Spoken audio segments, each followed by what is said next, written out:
Bukod sa mga objectives na nabanggit, meron din mga patakaran na sinusundan sa paglalaro ng patintero. Una na dito na dapat hindi kayo lumalagpas sa linya ng area ninyo. Kung hindi, mababawasan ng puntos nyo o di kaya naman ay automatic out na kayo at sa kabilang grupo mapupunta ang puntos. Dalawa ang basihan dito sa patakaran o rules na ito. Una, kapag lumagpas na ang kahit konti or kahit daliri mo lamang sa linya, kayo ay automatic na out na at sa kabilang grupo na mapupunta ang puntos instead na sa grupo nyo. Pangalawa naman, kapag talagang lumabas na ang buong katawan mo sa linya or talagang lumabas ka na sa linya sa pagtatakbo mo, kayo ay automatic na mawawalan ng puntos.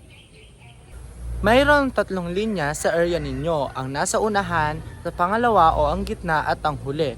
Sa una, doon kayo papasok, sa gitna, doon kayo maharang at same thing sa panghuli, haharangin kayo para hindi kayo makabalik. At ang rectangle na guhit naman or ang kabuuan ng area ninyo, yun na ang tinatawag na outside. Doon na consider kung taya na kayo o hindi kapag lumagpas na ang inyong paa or ang buong katawan nyo doon.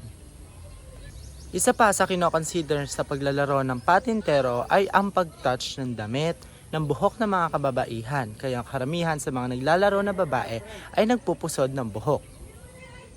Ang pangalawa at panghuling rule sa paglalaro ng patintero, ang taya ay dapat nakatayo lamang at hindi gumagapang o di kaya naman ng mas kilala ng mga kabataan ngayon na Spider-Man. Hindi ka dapat pwede mag-Spider-Man kung ayaw mo mawala ng puntos ang inyong grupo.